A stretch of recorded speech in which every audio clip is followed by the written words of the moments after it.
The following episode of Destination Animation features bad language meant for adults. If you are not an adult or otherwise have problems with bad language, you can just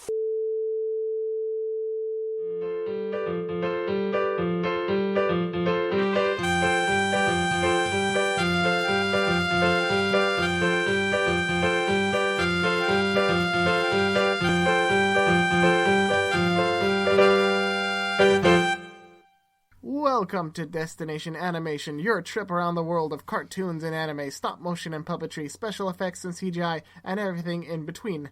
I'm your host, Jason Knott. And I'm Becca McGraw. And I am Carrie Dreblow, and today we are talking about... Back in the 90s, we were watching a very famous TV show. I'm Bojack the Horse. Bojack the Horse, don't act like you don't know. Season 6, A. Yeah, Season 6. We are talking about Bojack Horseman again, because... And we're trying to hold on to our feels. Yes. Carrie, you say we're talking about it again. I wasn't here for the last episode. Aw. Yeah, we had some feels about Season 5. Yes, I was having emotional issues, which is very relevant to this season, actually. Yes. Yay, this time you get to suffer with us. Hooray! Hooray. So I didn't really do the... I don't The know theory you had. Oh, we can talk about that in a bit, but yeah. I guess we got stuff to talk about before we get into Bojack. I just meant like how I got into the show and first impressions and stuff. But we have many other things to talk about. There has been some news, so much news. Yeah, we didn't do a lot of recording in October. We were lazy, tired, full of candy from Spooktober. Yes. We didn't even do a Halloween episode, technically. Yeah, we relied on an old one from last year. Which is still good. Well, we made notes about oops, I don't want to spoil that, so... Yeah, spoilers! Yeah. We made notes for an unknown movie that we'll be recording in the future. We recorded our previous episode, which was the Bakshi Lord of the Rings, and then all the news happened. All the news. While we took a bit of time off. So, news. Well, we can just go in the order that I listed it, I guess. Yes. We're supposed to have a small talk segment, but we actually just spent 40 minutes talking before we hit the record button. Yes, so I know, we missed some comedy gold. Yeah, it's fine. Let's just go to the lobby. As we were speculating what was going to become of Steven Universe after the movie, we found out. We got the answer. We did. In Steven Universe Future. Steven Universe Future is going to be a limited series. They haven't said mini-series, so it's not like just like 10 little episodes or anything. There's no information on how many episodes it's going to be or anything, and they've released the theme song. Was it Comic-Con? Yeah, I think so, yeah. No, Comic-Con's not in October, is it? No, it was some kind of con. Do you remember what it was, Carrie? No. No. Some kind of event. Some kind of event con. And they announced it, and they showed the theme song, which is just like a new version of Here We Are in the Future from the movie. Steven Universe Future, he still has his neck. I won't get into spoilers, but it looks like all the characters are there. Including the diamonds. Yes. Yeah, they're just there now. That's fine. And Peridot gets the closing line, it's great. Peridot's such a gremlin. But yeah, there's no release news or anything yet, just that it's happening. It's going to be the final season. All of us asking, where was Jasper in the movie? Well, we're going to get our answer, it looks like. Indeed. Where was Pumpkin in the movie? She's dead. Yeah, Pumpkin confirmed dead. Which is odd, because Steven has healing powers. Maybe she'll show up as a pink pumpkin. Who knows?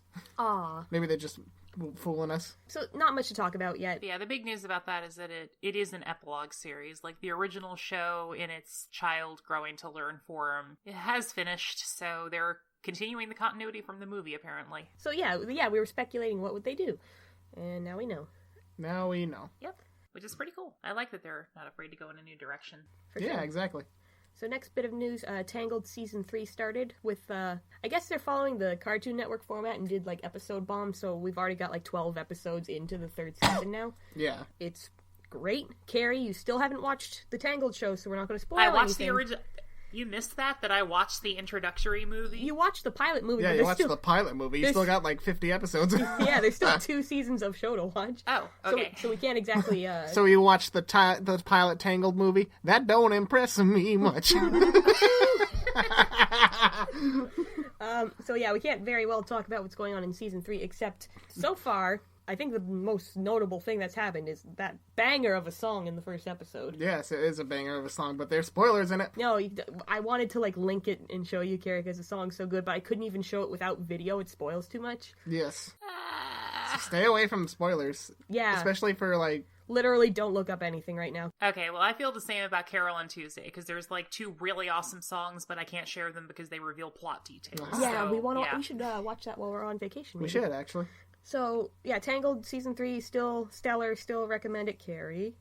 Yes. I will do my homework. I must... Well, okay, no, not homework. I want to watch I it. wonder if it's coming to Disney+. Plus. It probably will. I think Disney's gonna have a bunch of their current shows airing there. Low key, that is like the thing that I'm most excited about with Disney Plus is finally getting to catch up on the Disney Channel shows because For sure. I want to watch DuckTales, but there's too. nowhere where it's streaming. Yeah, for sure. Yeah. Next small bit of news. Well, it's probably major news, relatively speaking. The comic series Bone is going to get a Netflix adaptation. Bone.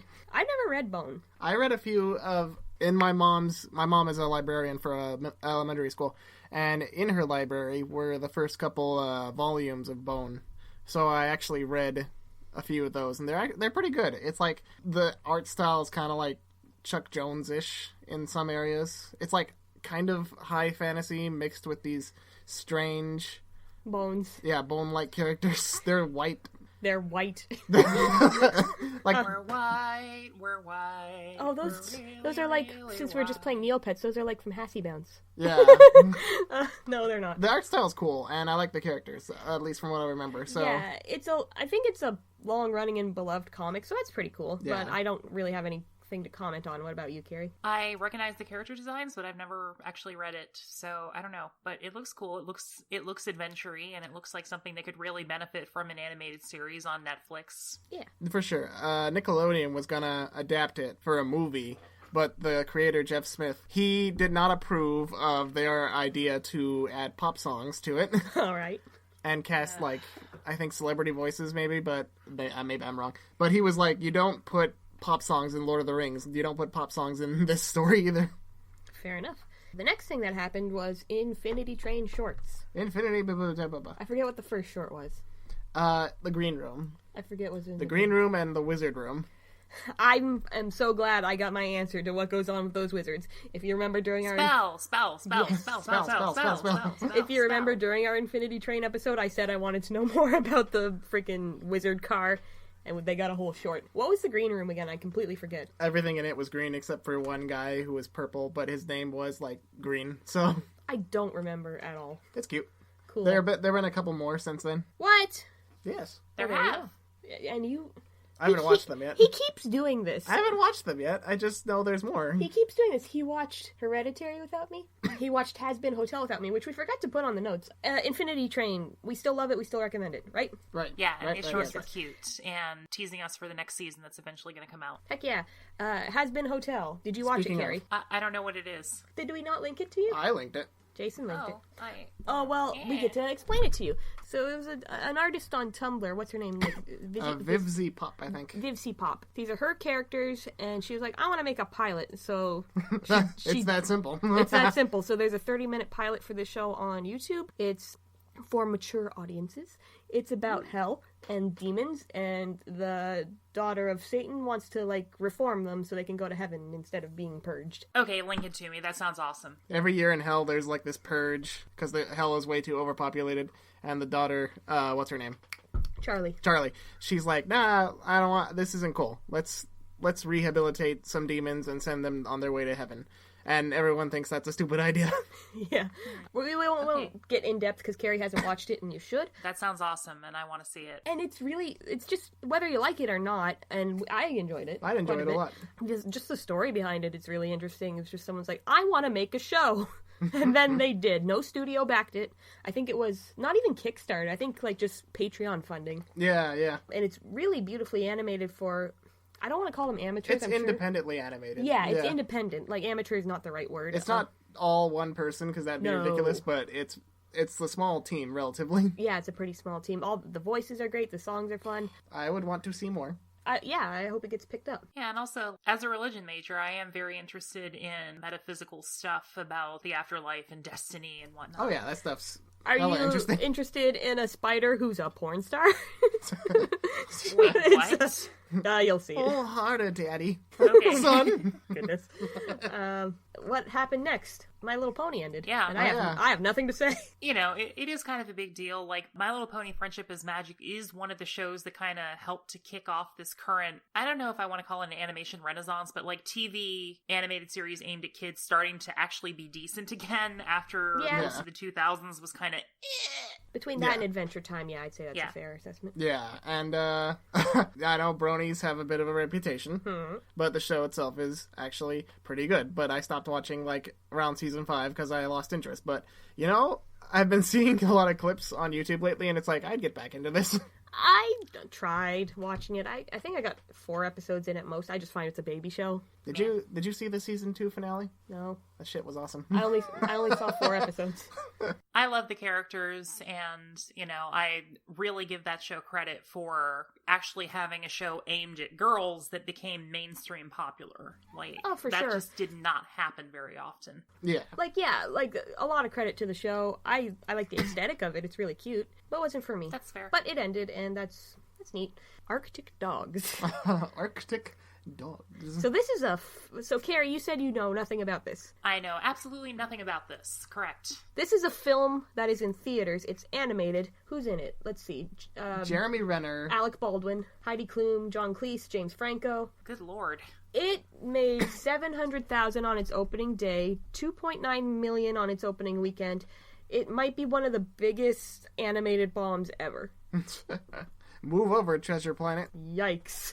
And Mars Needs Moms. And Mars Needs Moms. And to be fair, Missing Link was a pretty big bomb this year, too. That's true. But that's a good movie. Really didn't deserve it. Yeah, I mean, at least all those had, like, advertising. I did not hear about this until I heard about I how thought it was a bombed. direct-to-DVD thing, but then, like, apparently it was out in theaters. Yeah. I didn't terrible. even know it existed. I'm just kind of jumping through the trailer, just to kind of get a feel for the... I mean, the animation doesn't look terrible, but, like, at the same time, this doesn't look like a theatrical movie. No, it looks like Alpha and Omega 12. I have literally never seen this. What the heck is going on? We might have to do an episode on this. I saw so many family movies. We might have to do an episode there on this. There This were no looks trailers for this. Yeah, isn't that weird? Like, what did we see? We saw Missing Link, Toy Story. Like, we saw all the cartoons this year, but I didn't know this was happening. Yeah. We run we an might have to do an animation episode on podcast. We try to stay on top of at least some Who of the news. released this? What company is this? I don't know. What To company? Wikipedia. Yay. Da-da-da-da. Actually, I think I saw a review. It's from Entertainment Studios. Entertainment Studios. I think it's the same company that did those Norm of the North movies. Assemblage Entertainment. It's an Indian animation studio based out of Mumbai. They distribute court shows. Oh god, they did make Norma the North. Kill Goodness. me. Well, that You know probably what? explains something. This looks like it has at least 4 times the frame rate. But Norm of the God. North at least made money. They They did. also made Alpha and Omega 2 and the terrible Swan Princess straight-to-DVD movies. Oh, God. So I wasn't wrong. The ones that were so bad, even Richard Rich was like, nah, guys, I'm out of here. Wow. I'm like, no disrespect to Richard Rich, but, like, that's his baby. Dang. He left his baby to die. So yeah, that might be an interesting one to look at once it's on home media. We still need to watch a movie that is, like, bad. Yeah, for sure. Very bad. We've watched some that have problems, but not one that's just bad. And last potential news. Sonic the Sonic. Hedgehog. Well, yeah, because we talked about it previously on our Detective Pikachu episode. did. It looks like Sonic has been revised, and he looks way better now. He looks way better. He looks Yes. like Sonic now. We haven't seen him like in motion. We haven't seen him go meow, but I hope that it flows in motion. You saw it, And right, also, Carrie? that doesn't mean that the movie script is going to be any better, but yes, the No, it design of the doesn't. character looks significantly less He Uncanny looks- Valley. Ah! He looks like Sonic now. Like He does look like Sonic, at least. the movie's still gonna suck. Probably. I have no Most faith in likely. this. Little faith. God, look at just even just this shot comparing even just the subtle little things they did wrong. Oh my god. Just ugh. My God. I give full props to the studio and saying, hey, all right, we're going to fix this. And more props that they decided not to release the movie, like, tomorrow, as of this recording. Yeah, true. To give them time to refine the design. It's the big Valentine's release now, isn't it? Yeah. Becca, I love you. Let's go see Sonic. Jason, I love you, but divorce. I still think the movie's gonna suck, but that's neat, I guess. Yeah, that's neat. Okay, well, that was a long newsreel. Let's see some trailers before the feature starts. We got, Coming soon to a theater near you. ta-da! We got the story trailer for Onward, so we actually know Onward. what the plot is now. Oh yeah, we actually have the trailer for Soul too. Oh, that's true. That just dropped today, Yeah. but let's go in order. So, Onward story trailer. So, what is it? Their dad is dead, and they have his legs. Yeah, it's like a Weekend It's at Bernie's Weekend at Bernie's, fantasy story. which looks hilarious and awesome. I don't know. I wasn't quite sold on it when I saw this. It could be funny. Yeah, I'm half and half. It looks funny. Half and half. Uh, Because he's only legs. yeah, it could be funny, but looks kind of like the typical Pixar affair. Which is a shame, because the typical Pixar fare used to mean good. Now it just means two boys doing something. Two boys going on a road trip. More female protagonists, Pixar. God. Yes, please. So I guess I'm the only one out of the group who's like so completely excited and oh my god, I have to see this because I'm such a fantasy nerd. I'm going to see Oh yeah, it. I'm gonna see it. I'm a fantasy nerd too, but like at the same time, there are things in it that I feel like have been made jokes before. Feel like it anyway. To be fair, I don't remember ever seeing a story where it was just legs. That's true. No, I'm sold on the concept of the world and everything. It looks like a better modern suburbia fantasy story than like Bright, let's say. How often are we going to throw shade at Bright on this podcast? Have we done it before? I've never watched it. I haven't watched. I saw like the second half of it, and it was fine. It looks. All I know is I've seen the Lindsay Ellis video about it and it looks bad. We owe a lot of But we this can't podcast let to another Lindsay Ellis. internet critic dictate our opinions on everything. Well, you know what they That's not- say. Once with the Dark Lord, always with the Dark Lord. Fairy lives don't matter. Yeah, I'm completely sold on the world of Onward, so like I'm in. But I don't know, just boys bonding is the plot of like every other Pixar movie. Yeah, it's starting to get a little old, but like I'm in. I'll see it. More Inside Outs, please. Yeah, girls Yeah. bonding every so often. Gals being pals. But Carrie, you're all in. Yep, I'm all in. Just like I run a D&D session. This is my Jimmy Jam here. Yeet. Jim Jam. I'm gonna run a D&D session based on the world of the good dinosaur. Carrie, I have a question. Why do Yes. herbivorous sauropods have to farm chickens? We'll worry about Hell that if I later. know. That No, movie worry is about just- it now. That movie is just a giant mess. A gorgeous mess, but a mess either way. Yeah, Speaking of gorgeous, Soul. Soul. looks amazing. Pixar's new movie, Soul. Soul. It's like Soul Train, but it's just Soul. We got it!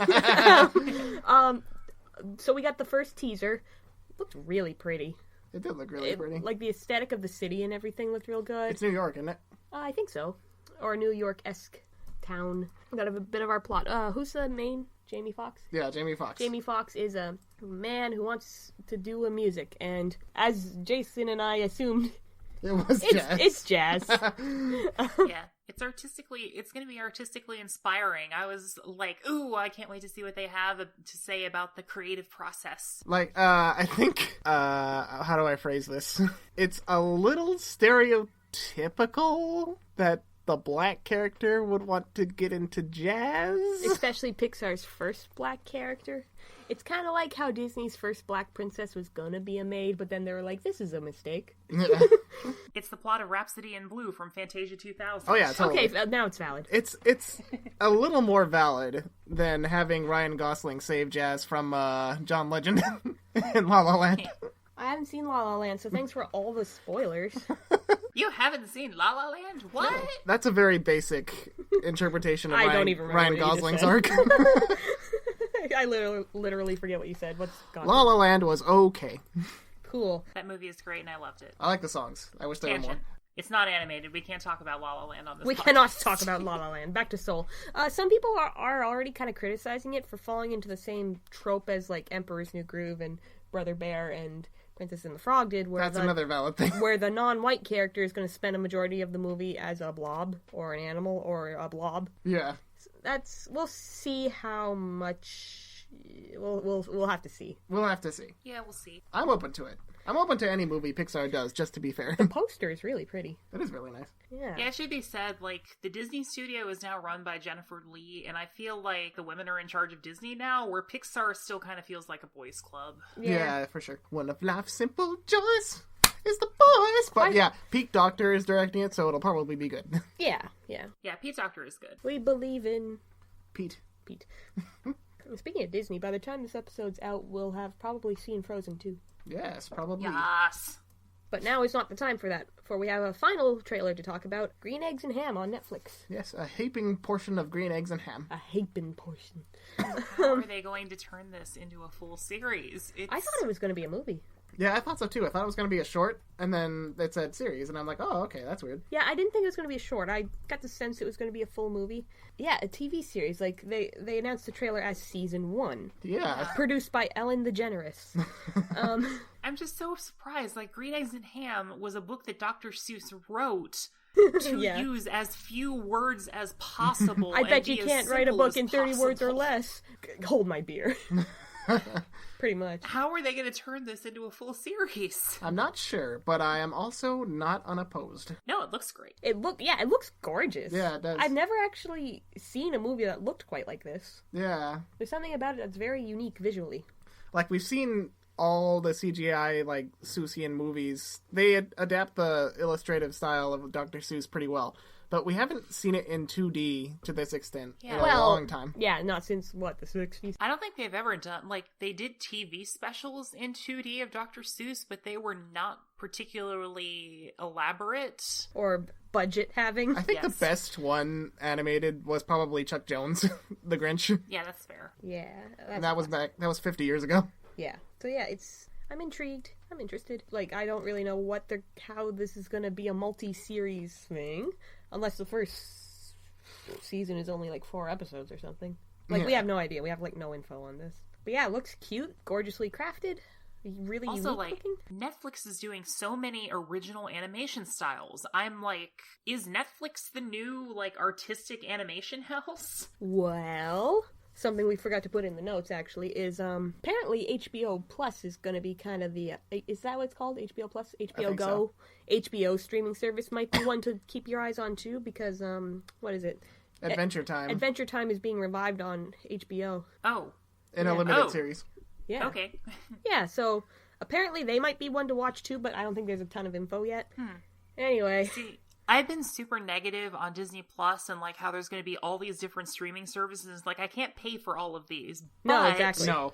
the positive, possibly, is that because there's increased competition, platforms have to take risks to make content that people want to go specifically to their platform to watch. Yes. So I think that might be why Netflix is going so all in on this, is because no one else has animated movies like this being produced in-house. And by the way, they did hire a bunch of former Disney animators, including Glenn Keane, to work in their animation house. So I'm pretty hyped about their animation stuff. Which is a good lead-in to our feature. What's our feature? I forgot. What are we talking about? We stared at each other for 5 seconds. It's Bojack. Yes, Of Netflix. course. Of course, the horse. Now Bojack is a horse. A horse is a horse, of course. So, episode 1 opens and I'm dying. Oh my god. Spoilers for Bojack. From here on in. And a little recap of season 5. Bojack sucks, and he gets dropped off at rehab by Diane after one too many pills and alcohols send him the wrong way. After one too many pills, one too many alcohols, one too many stranglings, chokings, yeah. Yeah. Oh yeah, I wanted to, before we actually get into it, because I wasn't on the last BoJack episode, I wanted to talk about my history of the show a little bit. Did you guys talk about it when you guys? Yeah, I think we did. Yeah. Yes, we did. So it is your turn, Becca. The stage is yours. Yay! So back when I watched TV, there was actually commercials for this. I don't know. Does Netflix have? I don't watch TV. Do they advertise their stuff on TV? I don't know. I don't know. I don't watch TV either.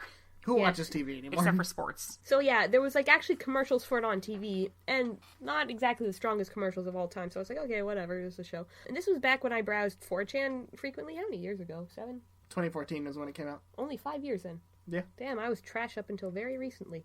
And people there were actually saying, oh, damn, this show's actually good. And I was like, oh, okay, I trust 4chan. Oh, okay. So I trust 4chan. That's a sentence you don't hear often. So my brother and I watched it, and it's his favorite show of all time, and I also, like, fell in love with it. Did I recommend it to you two? You did, I think. Okay. I think so, yeah. I recruit people to watch Bojack as a hobby. Yeah. Well, that's a good hobby. The show's awesome. It is. And that's it. That's my history with it. I always watch every new season, like, right when it comes out and everything. Me too. Me 3. We watched it together. Yes. We all suffer together. We did. So anyway, we're on season 6 now. This is the final season. Part 1. Part 1. It's going to be a little longer. It's going to be 16 episodes instead of 12, and it's split into 2. So 8 episodes dropped a couple weeks ago. Yes. So it opens, and like I said, I'm dying immediately. My notes aren't very thorough. No, it opens, it actually goes back to the 11th episode of season 3 when Sarah Lynn... Spoilers! Yes, spoilers. When Bojack's old co-star from his TV show in the 90s, Sarah Lynn, overdoses when they go on that huge bender. And so we go to see Bojack, like, lying to the police about his involvement. Did we know that he lied? No, we didn't. No, we didn't. This is all new information. He claims to have found her. In the actual season 3, the end of the episode was just Sarah Lynn. Right. Sarah Lynn. And then in the next episode, we just see him broken up over it, and that's it. Yeah. So yeah, he claims that he found her, not that he was the one who supplied and everything, so that's shitty. That is very Oh, shitty. by the way, so we talked about this when we were first starting the podcast, about kind of scaling the rating of the actual episode of the podcast, kind of to the rating, like where Bojack is mature, we might go a little more mature in this episode. Yeah. Does that mean we get one F-bomb? We get one F-bomb between all three of us, or each? I don't know. Okay, anyway. So yeah, that's really shitty. He lied. My next note is just that Sarah Lynn's stepdad is a bear. Yes, he's literally a bear. I'm just a bear. He's based on photographer Terry Richardson, who is a photographer and alleged sexual predator. Anyway, there's also a lot of hints that Sarah Lynn was abused, so as if she wasn't already tragic enough. Yeah. There's that. My stepdad's in the room being weird. The whole first episode, it's this recollection of Bojack, like, going deeper and deeper into, like, the root of his alcoholism. Yeah, so, like, he's at rehab, and, like, throughout the episode, there's 4 or 5, like, flashbacks going progressively farther back in his life, kind of getting to the root of his alcoholism. Yes. And, like, the actual alcohol he sees, like bottles of vodka and such, they're represented as, like, the stars that he and Sarah Lynn watched in the planetarium. Yeah, it's ruining me on a daily basis. It drives me to drink. This is Sprite. It's probably very loud. Yes. All the ice swishing around. Well, that's for the editor to deal with. So Bojack's in rehab, and it's hard. The yoga is hard when they're doing yoga, and he's just completely prone. Oh my god. But I think because the clerk in the main office is a groundhog, and he takes selfies with every patient that checks in. But Bojack refuses. Yeah, and he sees a picture of Sarah Lynn who went to that rehab, and that's when he starts to actually get involved with it. Yeah, that's true. And they go hiking on a mountain wasn't something about hiking being a metaphor with that Metaphor mountain. Yeah, but wasn't that like a callback to season 2 with the monkey telling him, like, it gets easier? It might be, yeah. It gets easier. Maybe. But you gotta do it every day. Yeah. Yeah, it's a metaphor. It's a metaphor. It's a metaphor. He grows a plant, he grows a hollyhock. He grows a hollyhock, of course. Oh, is that the name of that plant? That's the kind of plant it is, yeah, a hollyhock. Oh, I didn't know that was a plant. That means something, yeah. Shit Show is in rehab, which is tragic. Shit Show, I don't even remember the context of the episode. I don't either. Diane encountered a group of guys and Shit Show was there. Anyway, this show's good for callbacks like that, and it's really tight. It is. This is such a tight show, like, damn. So Bojack's seeing a therapy horse, Dr. Champ. Dr. Champ. He's not a therapist, he's a therapy horse. And Dr. Champ is cute because he's based on Lisa Hannawalt, the character designer. He's based on her horse. It's a Angel Fjord mini horse or something like that. And he's a good boy. He's a good boy. Until later in the season. we'll see. Yeah. The main thing I wanted to talk about in this episode was, like, during Bojack's flashbacks, he actually, like, comes across as really nerdy and insecure in these, like, flashback parties. Yeah. And it's almost like he's scared of drinking, and then... Like Hollyhock. We'll get to that later. Mm-hmm. Yes. Like, I don't know. It's an interesting question of how much is he peer pressured into this. Like, all around him, there's these frat guys, basically, like, chugging beer and not even caring. 80s beer. 80s beer, yes. It's called 80s beer. Yeah, I think it's a college party is the thing. He'd be, like, early 20s in the 80s. Yeah, or like high school or something. Yeah, high school. And then there's a flashback to Butterscotch Horseman, like, That Bojack. There it is. Bojack Coax it out of walks. my sheath. I hate him. He's terrible. Oh, actually, the first flashback is to horsing around. Oh, yeah. Yeah. And then the college party or whatever, or the high school party, whatever it is. And then Oh, his yeah, dad, that's right. And then, well, we'll get to the end when we get to the end, because it makes me want to scream. Yeah. He's in rehab. There's a lot of interesting characters, such as I just put Mario Zack Snyder. Who's the actual character? Who was that? Who's the actor? I Anyway, don't know. Zack Snyder's doing a gritty Super Mario movie. Who's addicted to pain pills for all the bricks he's crushed with his head. Yes. It doesn't matter who he is. And Bojack and this younger woman named Jameson. Jameson H. Jameson H. He's actually been doing really well in rehab, and it's his last day, I think, Yeah. tomorrow, and when the episode really begins. And he's not really handling the prospect of going back, to the real world very well. So he starts, like, kind of lashing out at other people who have similar problems to him. Yeah. And he calls out Jameson for having her friend smuggle in vodka in water bottles. Yeah. That comes up later. Uh, Then hijinks ensue. Jameson sneaks out at Bojack's teaching.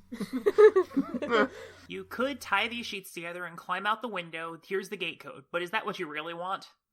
Oh shit, she did it. I've heard of being at the end of your rope, but this is very serious. Oh yeah, Dr. Champs says the gate code is, like, it's very complicated. The way he explains it. Yeah, like, there's 12, it's 1, 2 for the steps, 12. For the 12 steps. And then it's my mother's birthday, which is March 4th. And then it's for her birth year, 56. So the password is 1, 2, 3, 4, 5, 6. This show's so good at the wordplay. The wordplay. The Princess Carolyn tongue twisters are That's back. my favorite. And, okay, so later on, like, while he's looking for Jameson, he calls, like, Diane to, like, I need you to find a girl. I don't know what the plan there was. And, like, patch me through to Todd. And then Princess Carolyn and then Peanutbutter are all on the call. Todd. God. And Mr. Peanutbutter caused some kind of disaster at the studio. And I could tell they were setting it up the whole time. I was just like, give it to me. Give me that good wordplay. Oh, it's so good. How many times do you think they have to rehearse lines like that? Oh, they probably mess it up all the time. I think, doesn't Amy Sedaris hate it? I don't know. Amy Sedaris. I don't know, but these are like this season, seriously, I had like the most complicated Princess Carolyn tongue twisters of any of them. They give them to her, and she's the best one who does them. It's so good in her voice. Dathan. Jameson H's boyfriend. Ex-boyfriend. Ex-boyfriend. Dathan. What a name. This show's stupid. Like, there's so much dumb humor like that, but it's so funny. Like, how can it be simultaneously so brilliant but so stupid? Yeah. But, like, that leads up. Jameson H, she goes back to her family's house, where she's been bemoaning the fact that her dad doesn't pay attention anymore since the new baby showed up. And he has this new car from Ferris Bueller's Day Off, so that's his new baby, which means that the baby is the new me, which means... His house is full of movie memorabilia. And, like, to get a bat, she, like, does the Raiders of the Lost Ark thing where she replaces this idol with a bag of sand and then, like, knocks open the glass with the idol and takes the bat or something. But, like, what's sad about it is that the baby is actually Jameson's. Yeah. This show seems to be kind of cynical about rehab. Like, Yeah. I don't know, like, what is Jameson's deal? She's been there a couple times. Yeah, like, Bojack actually yells at her, "You've been to rehab 3 times. Isn't that a hint that it's not working?" Yeah, later on, there's a other celebrity that goes to check in, and then Joey Pogo. Yeah, Joey Pogo. And he's like, oh, I gotta film a music video tomorrow. Can we do the quick version? And Dr. Champ gives him, like, the really quick version of Rehab. And he's like, thanks. And then he just leaves. Herb Kazaz is gay. Oh, he's super gay. During the flashback, he's like, do I need to show you how to kiss someone properly? Come here. He had such a crush on Bojack, it's sad. Yeah, I'm kind of all over the place because I make terrible notes. They're like reaction notes, so lots of screaming and lots. Well, one of my notes is comparing the scene where Butterscotch basically gets Bojack drunk to a scene in Daredevil where, like, Daredevil's dad, he lets him have a little taste of, like, whiskey, and young Daredevil ends up hating it, and he's like, yeah, it's pretty bad, huh? And then, like, in the same season, young Wilson Fisk's dad makes him drink some alcohol, and, like, they'll need to toughen him up and be a man, and he hates it, but his dad's like, yeah, toughen up, be a man, and that's it. It's a metaphor. Now, see, the reason Butterscotch... Can I drop the F-bomb here? Do it. Fuck Butterscotch Horseman. Yes, Yeah. I made the same note. Yeah. He's the worst. But He's yeah, the the worst. reason he gets Bojack drunk is, like, to make him forget about seeing him having He's sex. also like, your mom would be so disappointed in you. Let's just forget everything that happened in that office. And 'Cause- I have to bring that up because Daredevil is blind, so, like, he wouldn't make him drink to forget. well, he wasn't blind at the time. I is read the thing. Ninja Turtles. Anyway. Or maybe he was. I forget. I need to see Daredevil 1 again. Anyway. Yeah, and Bojack has that flashback while he is in Jameson's house, and he's like, you know what? Screw your dad. Parents are the worst. Yeah. And then Yeah. they just, like, beat down on the Ferris Bueller car. And Jameson's dad turns out to be alright, actually. Yeah, like he's taking care of his daughter's baby. Obviously, Jameson wasn't telling the whole story. Yeah. They follow up that scene with their dad taking them back to rehab and then driving away, like, in the Flintstones car. So it has, like, the... With the sound effect. Editor, put in the sound effect. So, Jameson goes back to rehab. Bojack gets to actually start fresh because he didn't take his selfie, so he can't prove that he's ever been there. Yeah. So he gets to start fresh. And it ends with the last flashback of little baby Bojack in his sailor outfit. His parents are, like, passed out from, like, it looks like a New Year's party or something, yeah. And he takes a little sip of vodka and he curls up with his mom, and I die. Yeah. Going back to, even for all the peer pressure and, like, his dad forcing it down his throat, Bojack, he had the first sip of alcohol himself. As a coping mechanism? Probably, yeah. Yeah, most likely. Poor baby. This season does play around a lot with where the responsibility lies with people's bad decisions and traumatic experiences. Sure. The Jameson subplot is kind of messing me up because, like, I mean, this season is all about Bojack getting clean and redemption, so I'm wondering, where does the show think, like, Jameson's redemption would be? Yeah. I don't know, And she does get out of rehab before he does. Yeah. Yeah. Hard to say. Who can say? And also there's, like, this rich lady in there who clearly kind of doesn't need to be in rehab. She's just like, I had to wear the same outfit again. Yeah. No! The new intro kills me. Yeah, it's every bad thing that Bojack has done mixed in with the one good deed he's done in season 3 with the seahorse baby. Yeah.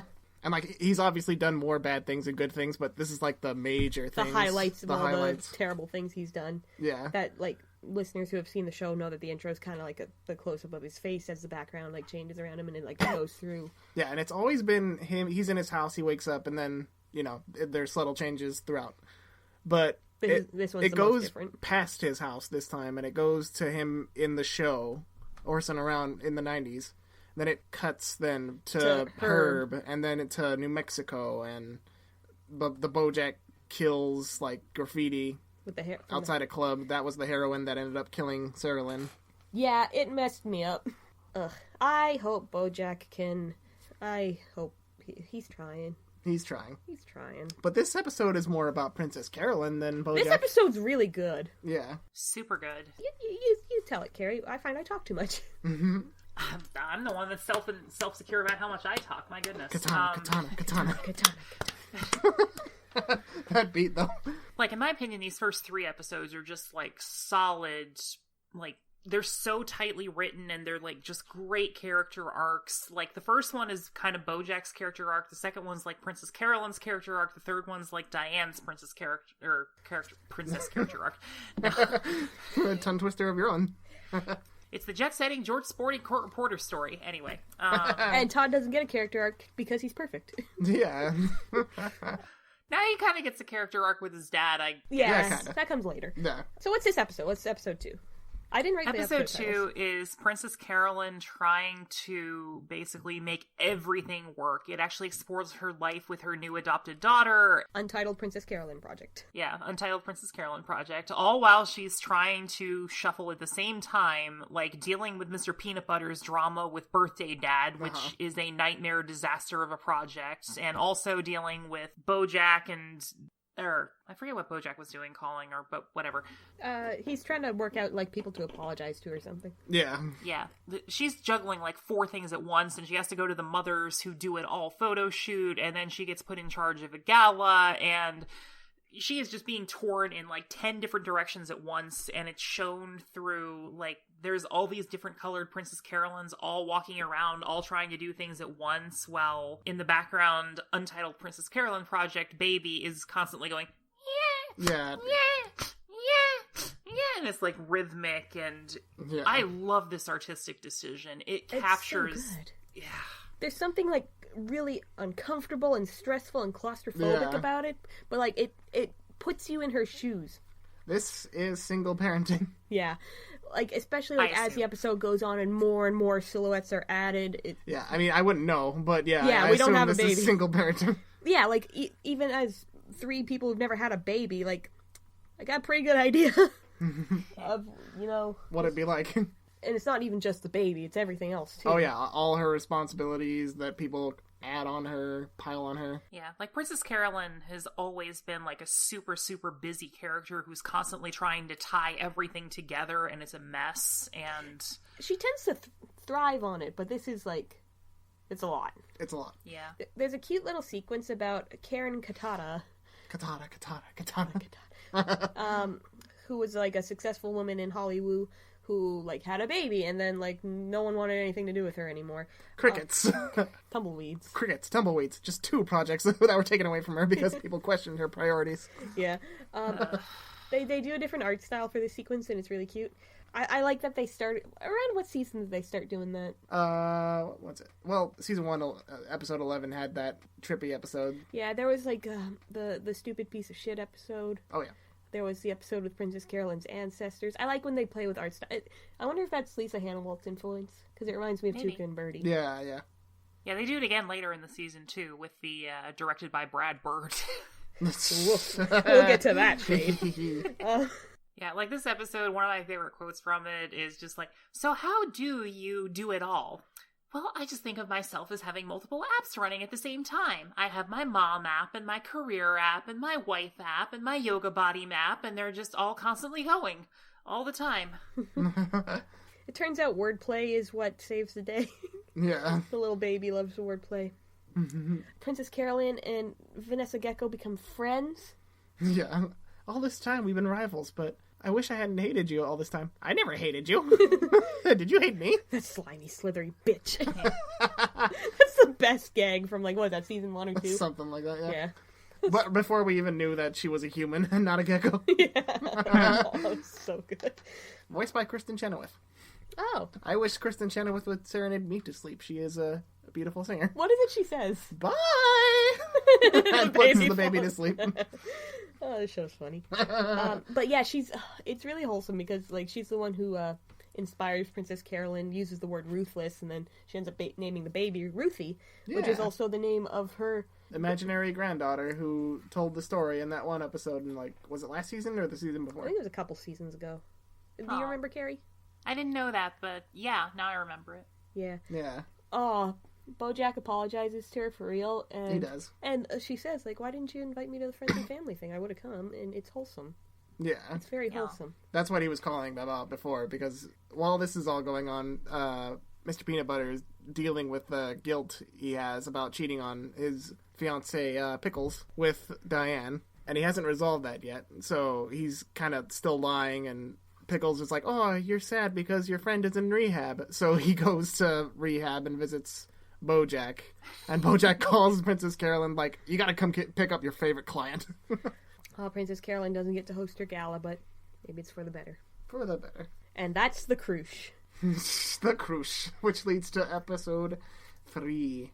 Feel good story. This is the Diane episode. Diane's your favorite character, right, Carrie? I think she's the one that I relate to the most. Give it to us. Oh, goodness. So, the reason, I think the reason why I relate to Diane is just, she's super... It's really hard to feel good when the world feels like shit sometimes. Yeah. So... Yeah, she very much embodies that. Yeah. Yeah, and I feel like I kind of have a hard time with this too, is one of Diane's big, feels is she has a hard time feeling good about things because she feels like she's supposed to be doing important things, and, we see that in this episode. She's still doing videos for Girl Crush, and, all of them are, capitalism takedown videos. Yeah, it's actually really good. Sex trafficking. How'd you get into sex trafficking? She asked the farmer they were interviewing. And during this episode, Bojack is sending her letters, and they kind of sync up with Diane's inner monologue. So she kind of starts having a thing with her co-worker Cameraman. Guy, who's Guy. this very buffalo. wholesome buffalo. He's the only unproblematic man in the world. Yeah. Well, I don't know how he has her climb out the window of his house. that was and a throws little- her suitcase Yeah, that's down a is li- little. Yeah. Well, He could have just introduced her as a friend. We're giving our listeners no context for that. Did you notice that his ex's name is Lady? Guy and Lady? Yes. It took me until the second watch to get that. And I think I had to point it out to you. Yeah. This show's so good with little blink and you miss it stuff like Yeah. that. And I really like in the beginning when he's like, Dan's like, did you hear about the Disney Time Warner A&E buyout? Oh, how many companies are there now? Yeah. They got bought out by White Whale, which is Yeah. kind of the White plot Whale. of this episode. The freaking, what's his name? Jeremiah White Whale? Jeremiah White Whale.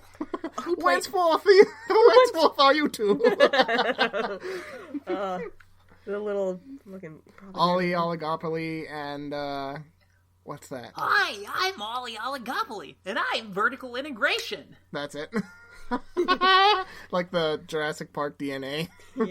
Yeah, this was the bit, Carrie, you mentioned that has the other styles. Kind of rubber hosey. Oh, yeah. Yeah, definitely they do 30s. 30s Fleischer-style rubber hose, Yeah. and, the animation is really fun, but the short itself is depressing. Yeah, it's it's tell it. it's the kind of thing that you would see in an employee training video or Yeah. something. Trying to oh, you know what? It reminds me of, I won't say which job just to be safe, but one of the jobs I had, they said they talked about unions and they said, now we're not anti-union, but here's why unions are bad. Yeah. No, Walmart yeah, it's did total. the same thing to me, so I will call them out. F Walmart. Yeah, but it's total propaganda. And this Jeremiah White Whale is kind of like a Walt Disney kind of parody, Yeah, kinda. He kind of has the look, except that he's a whale. Yeah, his front teeth are like a mustache. Yeah. Also, it's pretty clearly obvious that the building is designed to look like Trump Tower. Yeah, definitely. And the show talks about that, so I'm talking about it. Yeah. Yeah, of course. And he's got this assistant who's some kind of barnacle. Barnacle. And she bothers me. I love when they make just animal. Yeah, they've gotten so weird with their animal choices. Jameson H's friend The is a mosquito. And sucking face with Dathan. Literally. it's amazing. This show's good. So anyway, the propaganda short directed by Brad Bird. That's some shade. Yeah. Oh, Brad Bird. We enjoy his art, but apparently he stood by John Lasseter during the scandal. So his interests may be a little more corporate. Yeah, to be fair, he said that you shouldn't compare John Lasseter to someone like Harvey Weinstein, which I don't think people were doing. They just had a problem with his conduct, Brad. Bradley. Yeah. Bradley. I love Iron Giant. Bradley, I can't be mad. You made the sexiest movie of 2018. Please cut that out. Sorry, Carrie, I didn't hear what he said. No, like I said, no, trust me, I was a huge John Lasseter fan. I actually started a John Lasseter fan group on Facebook back in 2006 when Disney was first getting their renaissance together. And no, what John Lasseter did is not okay. No, yeah, But definitely anyway. not okay. Yeah. Off topic. Do you think Brad Bird's a bird in this universe? Maybe. Like Raven? Like Cameron Crowe. And Oh, they also make Cindy a lot Crawfish. of Raven jokes. The Raven joke was very good. Oh, that is so like her. Call me Isabel. You could say Jeremiah White Whale is my green light on the dock. What? It's a Gatsby reference. Read a book. So good. Please watch the show, Yeah, listeners. We're not doing it justice. We're being idiots. Yeah, White Whale buys out Girl Crush. Which is what Diane and Guy work for. Yeah, they're effectively owned by a White Whale now. But they decide they're gonna do one more video and take down White Whale. So they investigate a worker who died on one of White Whale's businesses. The punchline to this is so amazing. They do a lot of interviews. They figure out that he probably didn't die from an accident. He was intentionally killed because he was trying to work up the workers and, go to the bathroom when he wanted to. That's a call out, Jeff Bezos. Yeah. Go ahead and publish your video. Didn't you hear? They just passed a law legalizing murder for rich people. What? They would never. Oh my god. Oh my god, they actually did. Well, surely that won't pass the House. Really, Diane? Well, surely the president will veto it. Really, Diane? Well, surely the Supreme Court will. Okay, I get your point. It's so good. Like, they're filming. It's like, he didn't die on the job. I killed him. It's just so fun. Forward about it. So that's like a thing in the Bojack universe now. Murder is legal for billionaires. if you're rich.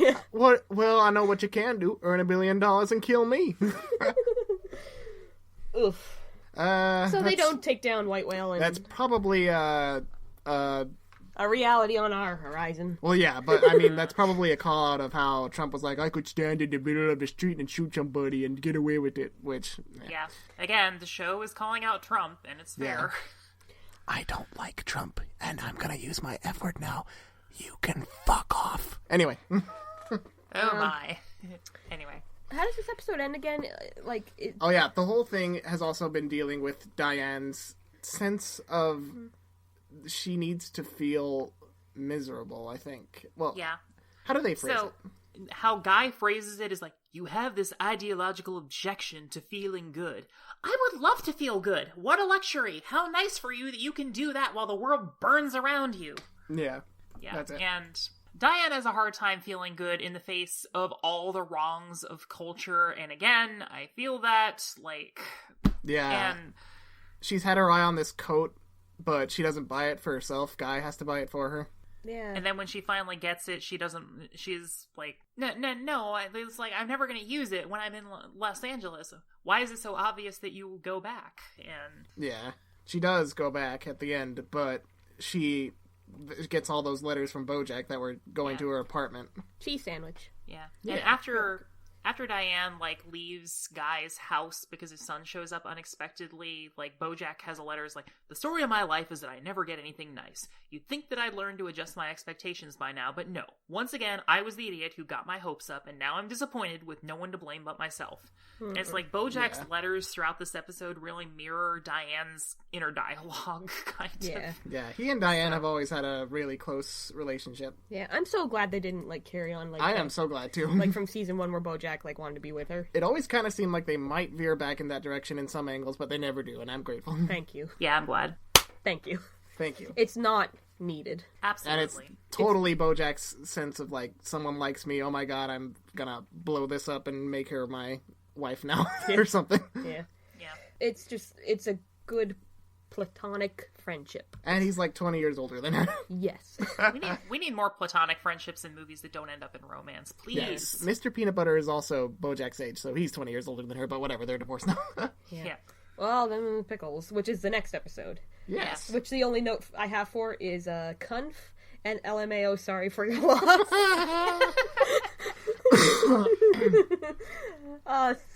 My notes suck. Someone explain this episode. Yeah. This entire episode is a giant comedy of errors, and I love it. It's great. It's everybody trying to hide from Mr. Peanutbutter and Pickles as they're having a fight in his house. Yeah. Because they're going to throw a surprise wedding. Oh, and Pickles is a social media influencer with the Pickle Pack as her fans. It's cute. Yeah, and she talks to them throughout the episode. Pretty neat. And they throw in random comments from idiot commenters that happen. Yeah. Show us your feet. Thank you, Queef Burglar 69. That's a callback, actually.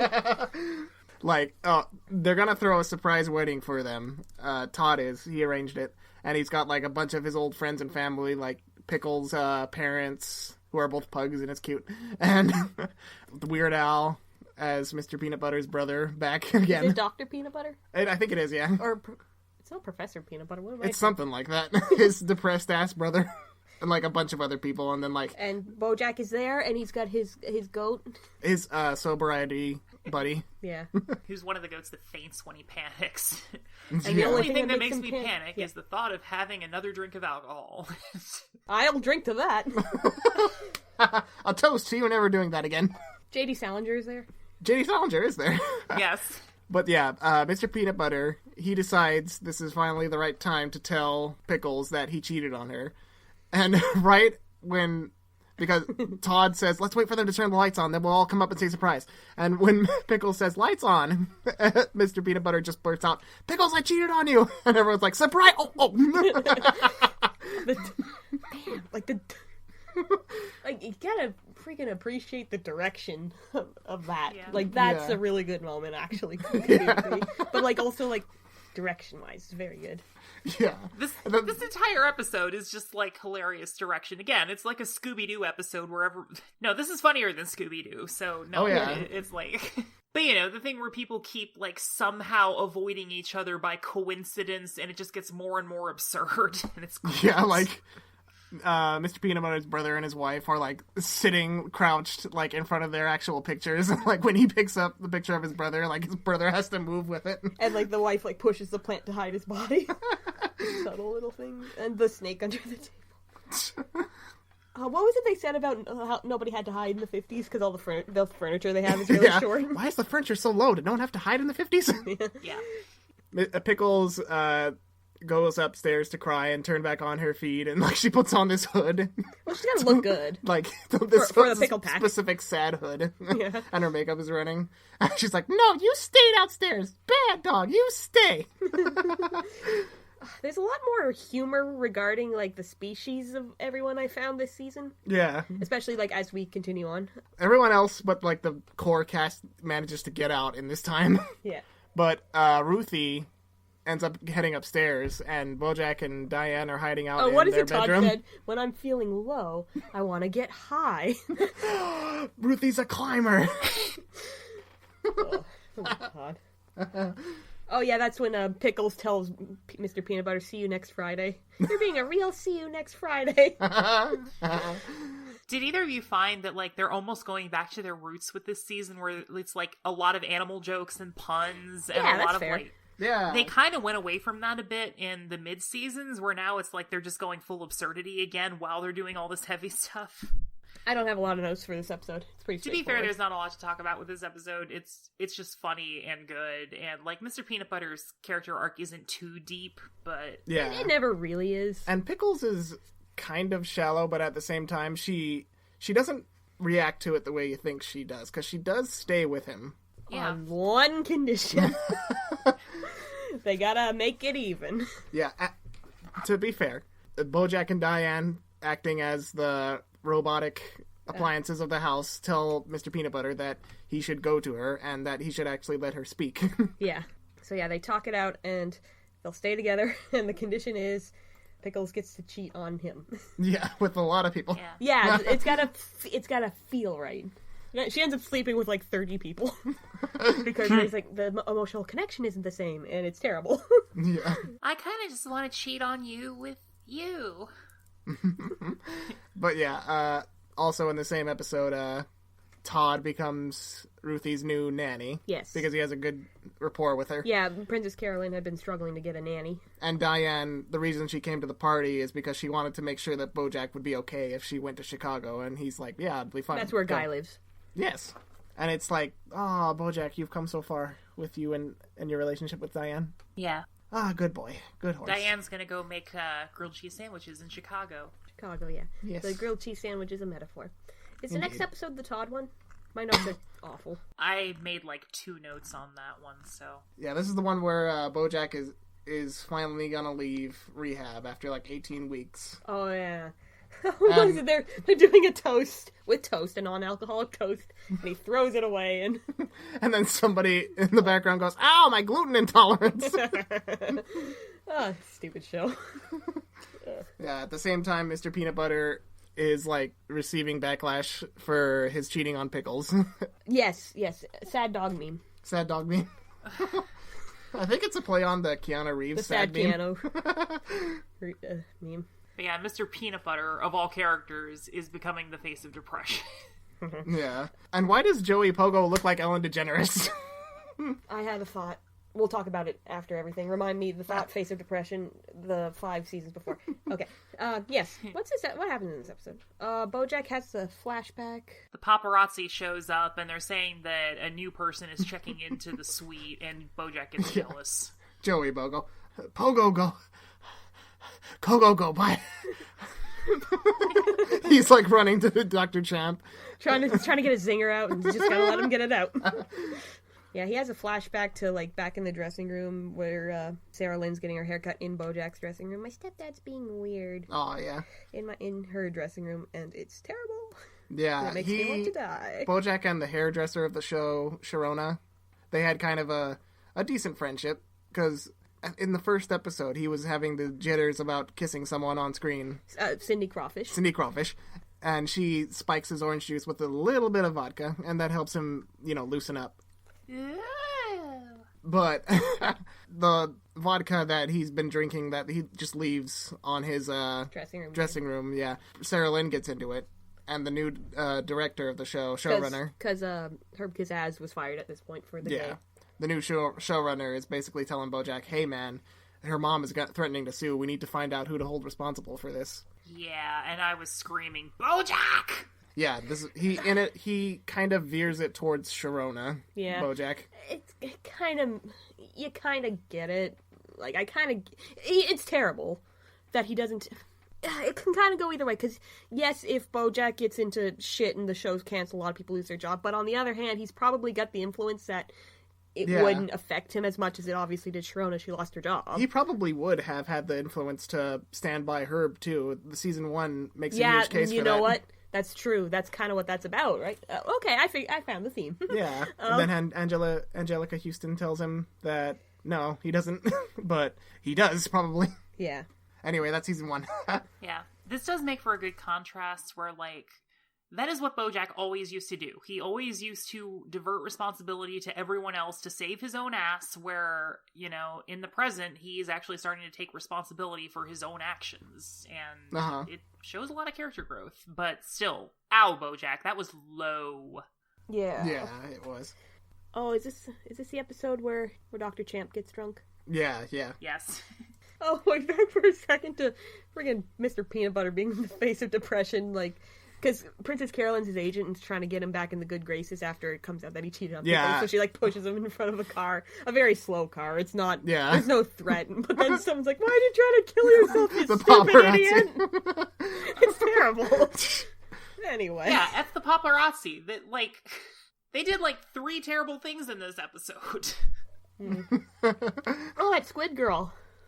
Oh yeah, the assistant. Bojack inadvertently starts an assistant strike. That's more in the next episode. Yeah. It just starts in this one. Yeah. But yeah, Dr. Champ, the therapy horse. Yeah, Bojack, he's held on to this bottle of vodka. From Jameson H. Yeah, for a while now, and he is about to relapse and start drinking it, but then he has a moment where he's like, what am I doing? And he just chucks it outside, but it ends up being stuck inside, like, this bottle of regular water bottles. Yeah. And Dr. Champ happens to drink it. Nobody drink any water. Yeah. He downs the whole thing, so Bojack's kind of got to take care of him so no one catches him drunk. But yeah, Dr. Champ ends up relapsing hard. I think it's the next episode that kind of gets more into that. Yeah. Yes. The episode ends with Dr. Champ saying, no, you gotta stay, man. You gotta stay. Please stay. Yeah. Yeah. I guess There's this a question episode kind that of I more have. sets up things. Oh, yep, question? Yeah, the question that I have, again, talking about is rehab actually effective in its form thing. Like, the thing that Dr. Champ says, and a lot of the people say, is that the problem isn't bad choices, it's alcohol. You are out of control of your addictions. And I don't know. Is that healthy? This seems to kind of partially be an extension of Dr. Champ, where he starts using, like, oh no, I've had a taste of alcohol, now I'm poisoned. The addiction has me, I'm helpless. Yeah. Where, I don't know, it seems to have such a contrast with Bojack's character growth, where what got him clean is actually just taking responsibility for his own actions. Yeah. And not just saying, no, I'm powerless. So, I don't know, that was something that I was thinking of in relation to the Dr. Champ relapse. For sure, and especially because Dr. Champ, when he wakes up, he decides to go back to his house and, shower, get clean. But Bojack, when he leaves, he passes by the bar that he always used to frequent, and he sees the on-the-wagon car that Dr. Champ was driving. Is this into the next episode? Oh yeah, this is in the next episode. And he sees that Dr. Champ has just been down in huge amounts of alcohol. Yes. Check, please. Why do you keep handing me checks? And credit to Bojack, he's in a bar and all he orders are club sodas. Yeah, Bojack's being a good boy this season. Yeah, that's because going forward to the end of the episode, Dr. Champ, Bojack puts him into rehab, and Dr. Champ kind of lashes out at him like, "Oh, you ruined me, Bojack. This is what you do to people who care about you. I hope you remember this." And Bojack's like, "I remember everything now. I'm sober." Yeah, that's actually at the end of this episode. Yeah, that's the end. But it's so important because it feels like Dr. Champ is kind of more blaming Bojack for his own failures than anything. Because Bojack did, inadvertently drive him back to drink, but Dr. Champ's the one who drove to the bar, had more drinks. Yeah. Yeah, it's the same note that I made, actually. Now, I kind of have kind of relatable experience with this, and listeners, we're going to get serious here. I had a conversation with someone, an old friend, about when do you intervene. So Dr. Champ talks specifically about how, like, oh shit, I'm in rehab, my husband's gonna leave me, he's gonna take our daughter, like, it's gonna screw him up. And it's kind of like the conversation I had with this person where it was talking about intervening with someone who's being suicidal. At what point do you call the police? At what point do you take that responsibility into your hands? Because if someone becomes incarcerated or institutionalized, such as Dr. Champ was, and everything just goes to shit for them, who's responsible? So it's complicated. It is complicated. So my takeaway from this might be, I guess, is a little different from you two, just because I found it relatable to something I went through. Yeah. So I guess that's the part where maybe instead of taking it upon himself to check him into rehab, because he doesn't really... Yeah, I think Dr. Champ says straight up, like, you know nothing about my life. That is so true. How could you make this decision for me? That is true. Whereas, like, someone like Diane deciding to put Bojack in rehab, it's different. She does know his life. Yeah. Also, like, Bojack did decide to go himself, like... That is true. I feel like we're going to see more of Dr. Champ later in the season. Yeah, possibly. I feel like a lot of people are going to come back and kind of give Bojack what's for. We'll get to that. Yeah.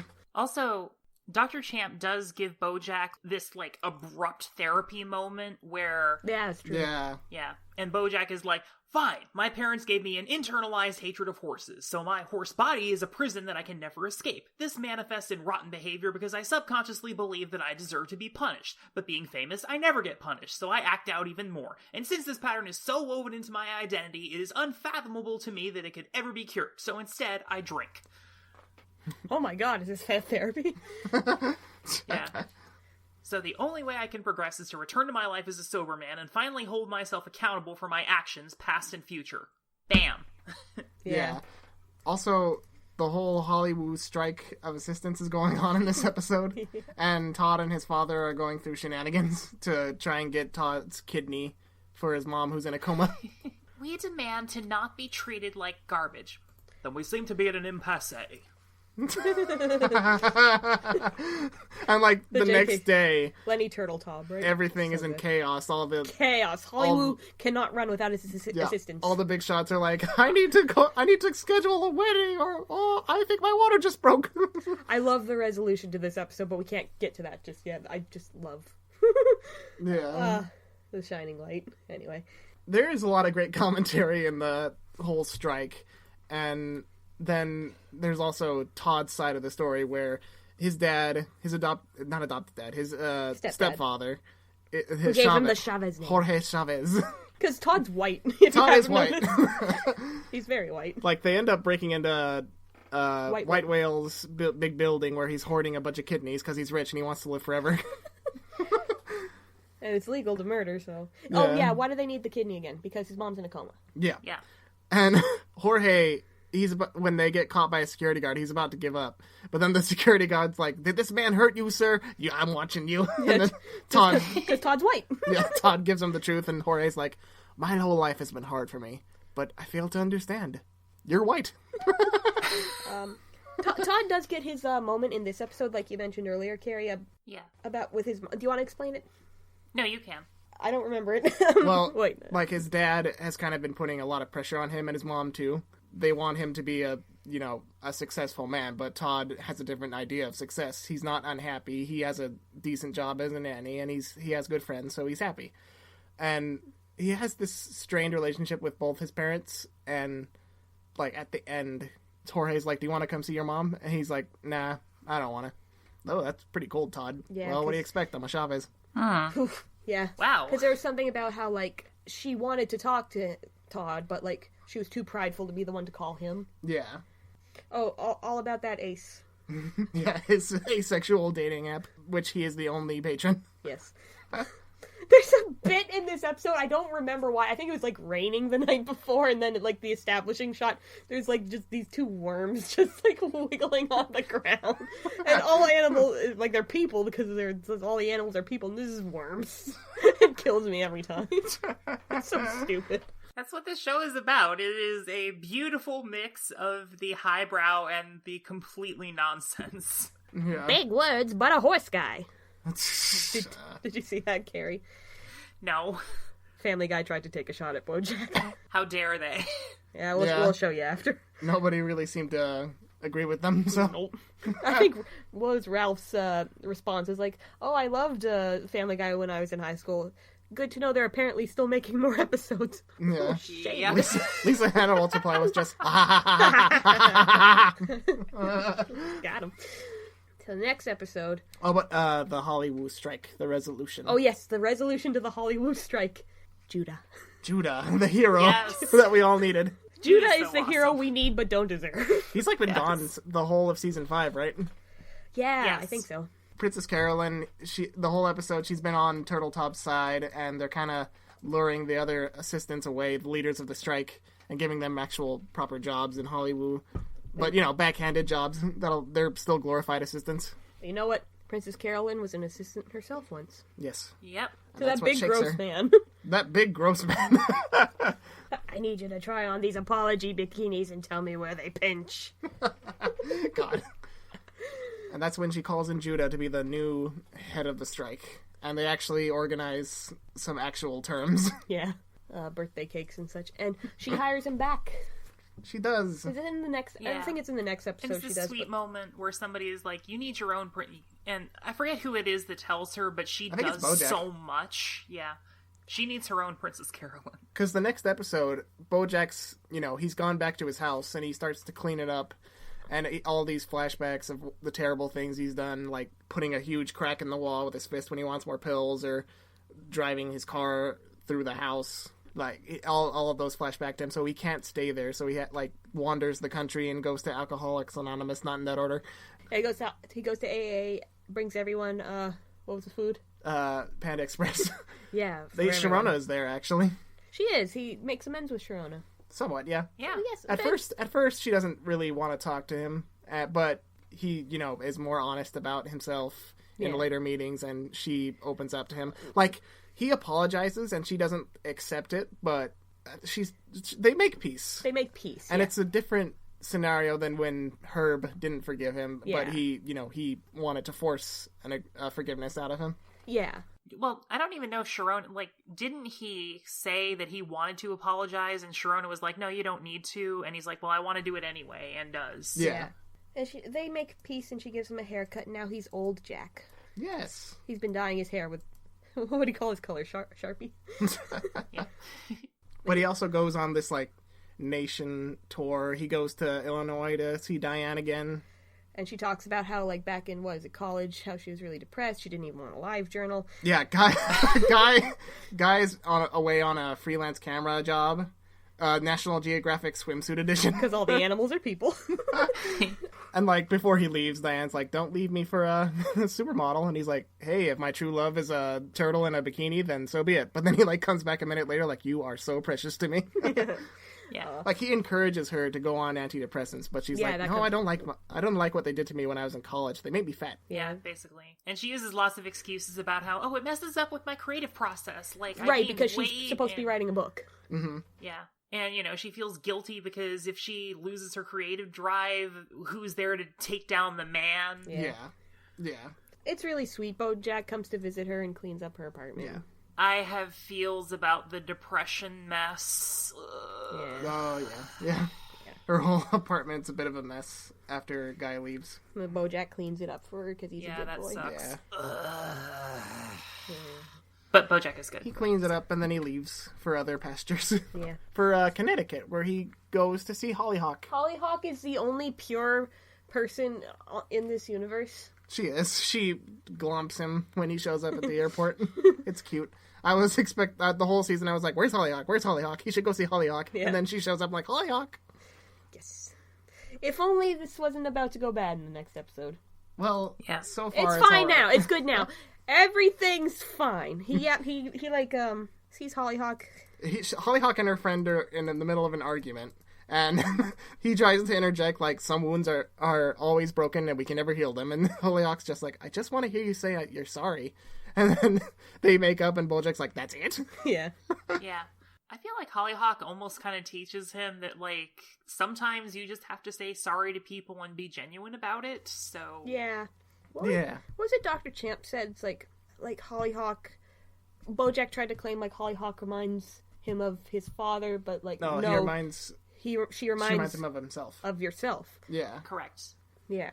Which, I didn't catch that because, in the next episode, like we were saying before with the drinking, lines up. Everything. This is such a tight show. It is. I know. This is one of those shows that you just have to see stuff, and then you have to go back and watch more of it because there's so much packed in. Yeah. I think we actually went a little bit out of order because I think it's that simple... I just want to hear I'm sorry. Okay, I'm sorry. All right. That convinces him to actually say I'm sorry to Sharona. Right, because my order of the notes is then he gets the haircut. Yeah. Yeah, okay. And while he's more or less making amends with all his friends. Like, he finally gives Mr. Peanutbutter that crossover. Oh my god! Oh, Mr. Peanutbutter. Mr. Peanutbutter's so excited. It's so pure. Yeah, he's in Washington. Because Mr. Peanutbutter's going to address Congress about depression. Yeah, and Bojack is flying to be a professor at Wesleyan, which is where Hollyhock's going to college, so that's going to be interesting. Yeah. Yeah, But he has yeah, a layover in Washington. Yeah, right. because there's ice, and so the flight is diverted. That's when That's So Raven stuff. Raven Simone stuff comes up. Because she's also vying for that position. Yeah. Circling around like a raven. The Raven has flown the coop. She said, nevermore. That is so like her. Yeah, and he's the one who convinces Princess Carolyn to hire back Judah. Yeah. And arrange every third Thursday free day off so she can spend time with Ruthie. Yeah, and I'm like so Judah's not her glad. assistant, they're like equal partners now. Yes. It's very good. And Pickles and Mr. Peanutbutter seem to resolve that. Yeah, this is where Pickles is explaining, like, I slept with like 30 guys, but none of it's like, I just wish I could cheat on someone on you. Yeah. And then it pans over to Joey Pogo, who's somehow hung himself on a closet with the coat hanger in his sweater. So they may have their solution. We'll see. And Bojack, like you quoted the rant before about how his insecurity with horses, he goes to like this... Oh, but he also sets up Todd with another patron for his dating app. Yes, the asexual bunny. Or user, I guess is what you would say, not patron. Yeah, the bunny. Cinnabunny. Cinnabunny. Yeah, Cinnabunny. But yeah, so he goes to this, like, old Amishy turn of the century town, like It's all like horses. Colonial Williamsburg. Colonial, yeah. This is like, the most horses we've seen since that shot from season 3, the ending. Yeah, and oh my god. My heart's hurting just, like, reminiscing about it. He goes into the church and, like, catches the tail end of, like, the service there. And, like, that's the whole peace be with you and also with you. And... Yeah. And also with you. Huh? What? Who? What? Turn to your brothers and offer a sign of peace. Peace be with you. Peace be with you. Peace be with you. Which, by the way, that is a thing that does happen in Catholic services. Yeah, it is. And, it's a murder because, like, the, J.K. Simmons pastor comes up to him and says something like, oh, you seem to have found some solace in our show. Come back in 30 minutes and we'll start all over. Yeah. And then the next episode starts. Yeah. Also, there's a scene where Guy comes back from his trip, and you see Diane welcoming him back, and it actually does look like she's taking antidepressants. Because she's gained weight, yeah. But she's smiling. Everything's going to be okay. But in 30 minutes, we start over.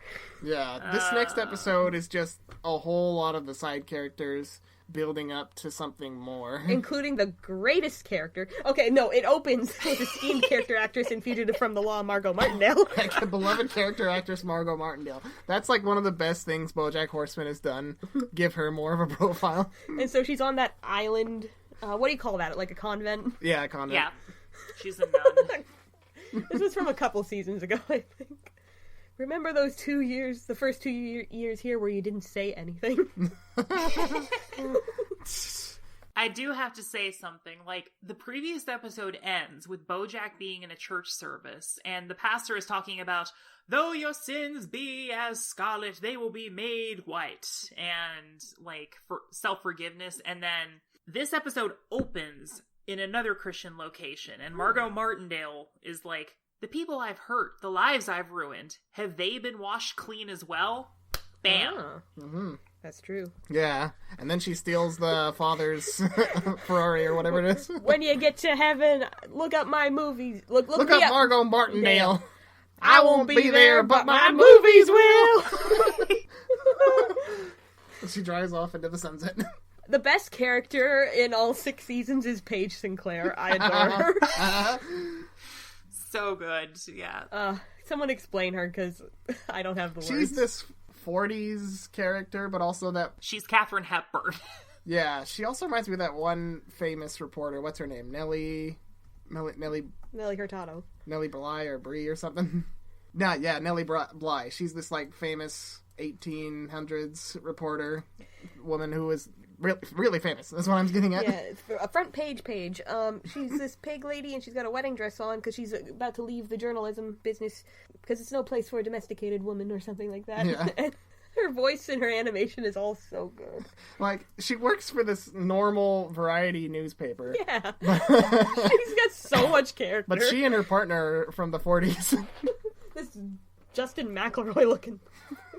I'm just so into the fast-talking 40s screwball comedy type. Absolutely. What's her assistant's name? It's like Maximilian Banks. Yeah. Because of course it is.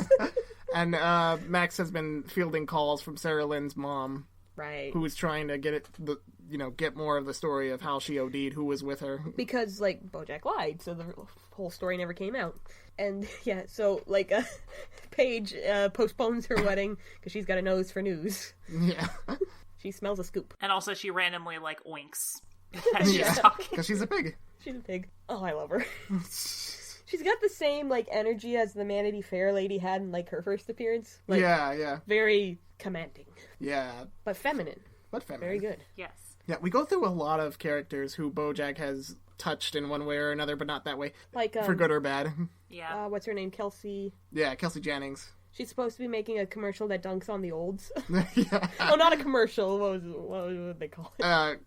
Content something. Yeah. Experience. Oh, well, yeah, the young crowd doesn't like it when you know that they're being advertised to, so we don't like to think of it as a commercial. Yeah. Dunking on the olds. Should we add Daddy-O in post? Is that an old dunking? Hashtag millennials ruined commercials. Heck. Okay, boomer. She, is it like she's being considered to direct, a what? female superhero? Fire Flame, yeah. Fire Flame. I tell you, I always said, as soon as we run out of popular male characters and give them all 2 sequels, we have to make a movie about Fire Flame. Yeah. Yeah. It's so much shade. It says a lot about how Wonder Woman and Captain Marvel have only been recent movies. Yeah. Yep. Also, I do have to say, the way that they're going back through all the characters that Bojack hurt, like, again, the beginning of the episode says, the people I've hurt, the lives I've ruined, have they been washed clean as well? And now we're seeing... I didn't even realize that! Holy crap, Carrie. You blew this wide open. Who are you, Paige Sinclair? Why, yes, I certainly have a nose for a good story, and, anyway. But yeah, what was I gonna say? Oh, the thing about with the fire flame, it reminds me of the commercial for the South Park game, The Fractured Butthole, or The Fractured Butthole, I don't know how I'm supposed to say it, it's a pun, where, like, whoever Token's character is, like, he wants his own, like, they're planning their own kind of cinematic universe, and Token's like, well, when do I get my movie? And he's like, you gotta be in the team-up movie first before we risk giving you your own movie. Yeah. Yeah. This show definitely does not pull its punches towards Hollywood culture. No. It does not. Hollywood. But yeah, Kelsey... Jennings. She actually manages to make a really convincing pitch for Fireflame, where it's like, the public does not love her. They hate her because she's a woman who saves the day, and everyone's critical about that. And also she's gay. And like, it says, that would be such an interesting take. Yeah, for sure. Yeah, like, we haven't seen that yet in an actual superhero movie about a woman, but that's kind of been the response to Captain Marvel. A lot of hate for some reason, even though the movie itself was okay. Because girl. Who else do we see? We see Gina, what's her name? What Gina, the actress who Bojack choked. She didn't want to be remembered for that. But that's the only thing I remember. Which unfortunately she is still having some issues. Yeah, some PTSD from the situation. Yeah. She's really jittery, and when she's doing a stunt, she doesn't like to be surprised. She's afraid of script changes. Yeah. Her co-star goes off script and like dips her during a dance, and it kind of gives her flashbacks to when Bojack was, leering over her, choking her. When he dips her, his hands are on her neck. Oh, they are? Yeah. Damn. I never noticed that. It's around the back of her neck, but yeah. The back of her neck, yeah. Yeah. This is where the F-bomb of the season is dropped, where, like, her co-star asks her, like, what the fuck is wrong with you? I think there'll be another. Yes. He asked what the fuck is wrong with you, which is actually what Gina said to Bojack when he choked her. So, that's interesting. But yeah, like, Gina now has this reputation of being, like, an actress who's difficult to work with because she has all these demands, and that's kind of Bojack's fault for inflicting this trauma. It's all Bojack's fault. Yeah. Do we visit anyone else before Hollyhock? Well, it's all interspersed. Like, Hollyhock we see pretty early in the episode, too. She's in New York with her friend, the one who she was fighting with before, and her boyfriend, I think. Oh, they're not complicated. They're, what do they call themselves? They're in an uncomplicated relationship, and don't parent shame him. Yeah. They're going to this party in New York, and there's this moment where Hollyhock, like, runs out of the apartment and, like, jumps in a puddle, and then, like, the whole street is, like, grimy and messy and New Yorky. Yeah. We're in New York. We need to explore. Let's go to the top of the Empire State Building. And yeah, she's, like, anxious about the party, because she's never drank up to this point, and seems to be kind of... Not voluntarily. What if I lose control of myself? So she seems to be kind of, like, wanting to dodge it, but she's so innocent. I love Hollyhock. Yeah. I know. She is. So she wants to go explore the city. Is there anything else before we talk about that they do go to the party? Yeah. Paige and Max's journey takes them to New Mexico. Uh-oh. Because they learned from... the drinking bird. Yeah, the drinking bird from AA that Sarah Lynn mentioned that she and her buddy... Whoever he was, we don't know. Whoever he was, yeah. They were gonna look for this girl named Penny Carter. Carson.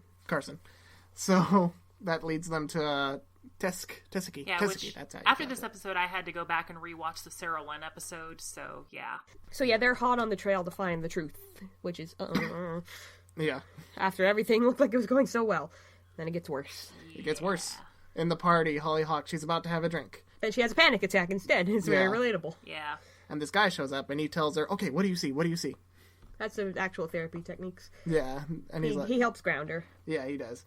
And she is introduced to Pete, and they go outside for a little drink, and he tells her, he relates to her, I didn't really drink much, even when I was in college still. I had this bad experience when I was in high school, and this is when I was like, shit, it's Pete Repeat. It's Pete Repeat. Because at first I was like, how good are his intentions? And then he, gradually he talks about his bad experience with Bojack giving them Yep, he was alcohol. One of Penny's friends who was there for the situation. Hearing his perspective is interesting. Yeah, for sure. She had this guy living in her house. Like, 2 dads? No, just this guy. What's your last name? We'll be here forever. Hollyhock. It sucks. Yeah, but you're right. His perspective is really interesting. But it's an understandable perspective as, like, a young kid in the situation where, like... This weird guy takes your friend, who is, like, 3 times younger than him, to prom, and then he gives you alcohol, and then his girlfriend at the time had to have her stomach pumped, and she's okay. We finally get confirmation that she did not die. Yeah. And it turns out, like, the weird part is this guy was kind of famous. Hollyhock asks, well, who is he? Who is he? Cut. Right as he's about to say who it is. That's my gif, and my notes are gifs. It's that Andy Samberg playing the guitar and shrieking, because that's the whiplash I get from this episode. This is like one of the biggest cliffhangers they've ever done. Oh my god, And we have 2 more months until we find out what happens. Again, I repeat, the people I've hurt, the lives I've ruined, have they been washed clean as well? And now, the other thing I have in my notes here, do you think Bojack will be put on trial a la Pink Floyd? He might. Maybe he'll actually get that, Oh, yeah, maybe they were kind of setting that up, saying that Sarah Lynn's mom would want to sue someone. Yeah. Yeah, maybe. It's logical that he would go to court for some of the things that he's done, like... the Sarah Lynn things. Lying about Sarah Lynn. There's the thing about Penny, too, that might, come up. In the episode, she explicitly states that, she's age of consent, but at the same time, it's... Yeah. And Charlotte might want to do something about that, too. Because if you ever come near me or my family again, I'll fucking kill you. Yeah. Is that the F-bomb that cuts the deepest? It hurts. There's a lot to be said about Herbs, too. Yeah. The Herbs was the first, so it sticks out a lot, too. Yeah. By the way, during the Bender in the Sarah Lynn episode, he actually goes and spies on Penny to see if she's okay. And he does. Oh, it's the worst. And she's like, "Oh, I was just a kid." Yeah. She's so poor Penny. Bojack sucks. But it's off. But like, he's becoming a good boy and he's bettering himself. But it's true. Do the lives he hurt get what? Yeah, it's kind of too. I guess my question is like two-handed. Like, will he be put on an actual trial, or will he be put on a metaphysical trial, like in The Wall? What will become of him? Y'all think he's gonna die at the end? That seems the obvious route. It does. I don't know, but would that wouldn't really make anything better either. No. Oh, shit. Will he jump off a bridge like Secretariat? Maybe. I don't know. Hard to say. So I want to talk about something I didn't get to talk about on the last episode. So when Carrie and Jason recorded the episode, I was actually going to do an episode with our composer, my brother, because he has but it never came to pass. So he had a cool theory about how the show is actually set up. The first 5 seasons are the 5 stages of grief. So, like, what are the 5 stages? And it lines up really well. It lines up so well that I didn't think there was going to be a 6th season. Yeah, I can list them, but not denial, in order. anger, bargaining, depression, acceptance. Denial. So, like, the first season's all about the book, and, like, he's in denial about how much he sucks. Yeah. And his fame, and, like, anger. What's season 2? Season 2 is when he's doing that movie, and then... Yeah, I'm so, like, rusty on some of the older seasons, but, like, bargaining, that's the one where he's going for the Oscar, right? Yeah, yes. 3. And depression, that's the one with his mom. Oh, yeah. And acceptance, like, finally going to rehab. And then there's a lot of little things throughout, like, when you watch it with that in mind, it really lines up well. So, now season 6 is, like... Well, what happens after the 5 stages, right? Yeah. And there was something one of you said at one point that, like, really made it click for me what this season's about specifically, but I don't remember. I should have written it down. What was it? It kind of ties in with the Margot Martindale stuff, though. Like, even if you come to acceptance and come to terms, like, well, what about everyone else? It hurt. The show hurts. Yeah, it does. Yeah. We actually kind of had a debate on Discord. I was like, oh, I kind of want Bojack to be at peace, but it's, and then you were like, destroy him. Yeah. So, yeah. Was that before the season started, though? I think it was, yeah. It might have been after. I don't remember. No, I think that was right after you finished it. Yeah, it was, actually. Yeah, it was. Because it really highlights all the bad he's done. Yeah. It's complicated. That's why this show's so freaking good. Like, it's complicated. Mm-hmm. In a way that's really real. Yeah. The biggest theme that I have questions with this season goes a lot into where does personal responsibility start and end? So I found it interesting that at the very end of the last episode where the guy is saying, like, there's this quote where he's like, he practically forced it on us. And it took me a while to realize it wasn't the alcohol's fault or Maddie's fault. It was just some shitty guy. Where the entire season has kind of been playing around with that personal responsibility thing. So somebody brought this up too. Like, I was watching the Sarah Lynn episode where I'm like, how much of this is Bojack's fault? Like, Sarah Lynn was being harassed by the paparazzi. And that's why I've said F the paparazzi this entire time. Yeah. Use your F-bomb, Carrie. Okay, fuck the paparazzi. There we go. Yeah! TMZ, piss off. Anyway.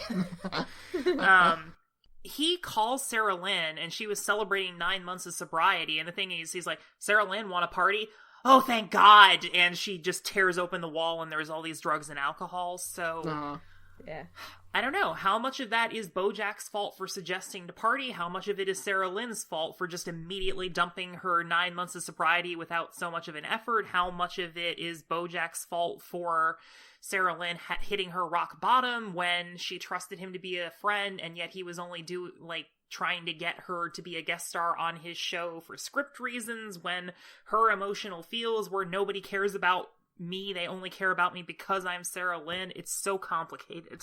Yeah, it is. And again, with the Dr. Champ thing, how much of that is Bojack's fault for keeping the bottle of vodka? How much of it is his fault for going to drink it and then throwing it out the window instead of something else? How much of it is Dr. Champ's fault for, continuing to do it once he'd had the one drink? I don't know. These are complicated questions. It ties into my input on that too, like... So Bojack takes the responsibility of checking him into rehab, but oops, it's probably not going to end well for Dr. Champ. Yeah, even if he, gets better, it's still win-lose. Yeah, he still has a lot, stands to lose a lot. Yeah, he does. Also, it's really complicated because there's some people that he harmed in the past, like the hairstylist, who seem okay now. It's like, I hit my rock bottom after that, but I came out of it realizing I had to make changes in my life, and so she changed and grew and became a better person, where other people are still dealing with legitimate trauma from him. Like Gina, yeah. Gina and Hollyhock, who's scared of drinking because of Bojack. Yeah, even Herb, back in the day, he said that he was, he did fine, he had a good life, but the thing that he really held against Bojack was that he abandoned him. Yeah. Yeah. Because he loved him. Yeah, he loved his gay heart. Yeah, poor Herb. Oh, Herb. Like, even Charlotte, if he had left her when she had asked him to leave, they probably would have been okay eventually. But, he had to do what he did. Or almost did. Oh, yeah. Yeah, I also find it very interesting because they brought the Christianity into episodes 7 and 8. This is just... Yeah, that kind of came out of left field, but it's interesting. Is the Christian concept of forgiveness a responsible one? For example, that is a big thing in Christianity, is you have been washed clean of your sins. You are now standing before God as though you have never sinned. Really? Is that a responsible worldview to have? Kind of reminds me of There Will Be Blood. That scene from There Will Be Blood. Give me the blood, Lord, and let me get away. Wow. But God, this show is so deep. Also, okay, here's the other question I had. What happens if Bojack relapses? This is what I was thinking of after talking with Becca about the, destroy him versus, oh no, I want Bojack to be happy and be a better person thing. What happens if he ends up being stressed and harassed by all the crappy things he did to the point that he relapses and hurts more people? Again, where does the responsibility start and end for that? Yeah. I hope he doesn't relapse. I hope he doesn't either. Yeah, for sure. Narratively, it would feel so wrong. Yeah. But it's such a debate to have about where responsibility begins and ends. At what point are you a product of your past and the things that happened to you versus you taking responsibility to change these things? It's so deep. You are all the things that are wrong with you, like Todd told him. Yeah, it's you. And maybe it's true. This show just gives you so much to think I about. want to like binge all the show. all 5.5 seasons Yeah. before the last bit comes out, which is coming out in January. Season In 1B. January. So consider this episode. Yeah, that was my reaction too. I want to go back and watch those things, knowing what I know now about where it ends up. Yeah, consider this episode part 1. Any last thoughts? I think we went into it a lot in this one. Yeah, I suppose we did. final thoughts are a little more appropriate for once 6B. Yeah, once airs. it comes out. So shall we leave it with a lot to chew on? I think doing final thoughts is okay. Yeah. Yeah. We shall leave it like, I don't know. Yeah, final thoughts, great season, a lot of good humor, a lot of good... God, I'm gonna have to watch this season for a third time now, because there's so much to, like, process and look back on. It's such a good freaking show. 100%. Something about the production is, Ralph Bob Waxberg, what a name, he did request, like, if Netflix, if you're gonna cancel the show, just give me warning so I can wrap it up. And they did. So I'm glad that it's gonna get, like, an ending. Yeah. Yes. They gave him the respect that they did not give Tuca and Birdie. Tuca and Birdie. At all. They did not give that show respect at all. That's some tea. That's some tea. Anyway. They deserve it. Your thoughts, Jason? My thoughts is that, actually, in talking about wanting to watch the whole show again, in the earlier seasons, I would actually go back and watch, the other seasons again. I think I stopped once season 5 was coming out. I wanted to, but I didn't get around to binging the whole show again. But the show is just so rewatchable and tightly written, and the humor is great, and the characters are all great. Yeah, it's great. And Carrie? This seriously is one of my favorite things to watch, like, legitimately. I watched, quote, adult animation growing up a lot, and this just feels like this is the serious, like, adult drama done in animation that we could have had all this time, but networks were afraid to do. Like, thank God this exists. Like, we need more shows like this. Very good. But yeah, I just can't wait to see what happens, and I still have so much to think about. And the show just has such great rewatch value because it's so packed full of jokes and callbacks and like things that you can think about. It's so good. Watch it if you haven't. If you haven't, why are you listening to this podcast still? For sure. So do we recommend it? Yes, of course. A+. Yes. What do you think Vincent Adult Man is doing? He's probably like a teenager now, and that's weird. He's doing a business. Yeah, he's doing a business, Jason. Do you think there'll be like kind of callbacks to other characters in the show? Like there'll be a time skip maybe, and Vincent Adult Man is actually an adult man now. He better come back. I've missed him since season 2. Was it that long ago? Yes, the last time he showed up. Let's have a reminiscent tune play us out. Yes. Anyway, I'm Becca McGraw. I'm a digital artist. You can find all my stuff at RebeccaSys.com. I'm Jason Knott. You can find my reviews on whatever reviews on blogger.com and on my Letterboxd. I forget what the account Letterbox? is. Letterboxd. Jason's a cat. Account. Yes. I forget what the account is called, but we'll link it in the description. Yeah, we'll link it later. And I'm Carrie Dreblo. Follow me on YouTube at Animation Critic, all one word, and Cheetah King 243, CheetaKing 243. I gotta change that channel title. Yes, alright. And the reminiscing music is playing us out right now.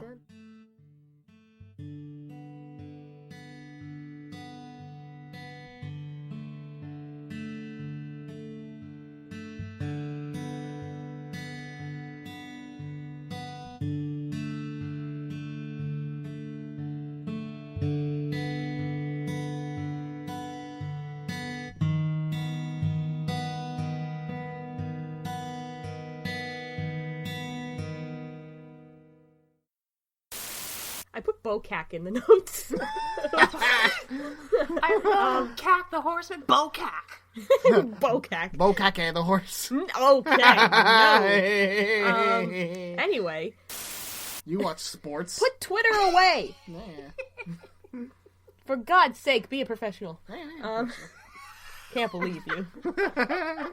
I don't even have my phone in this room. Okay, fine. Throw it. Just throw it. Just throw it. Shut the door. Alright. Okay. Part 1. And it's already going to be our longest episode. I think our recording is at 2 hours. Oh my God, yes. Yeah. We're at 2 hours. It's gonna be edited down a bit, but not a lot. A bit, but not a lot. I might beat Coraline. It might end up beating our Coraline episode. Oh yeah, that was a long one too. I didn't edit that one. How was it, Carrie? Oh, she didn't edit that one. That was trash. Oh. That was Bite. Oh yeah, Bite. I didn't want to leave it at trash. Trash Bite. You did a good job, Bite. Thank you. Thank you. Cool. Yeah.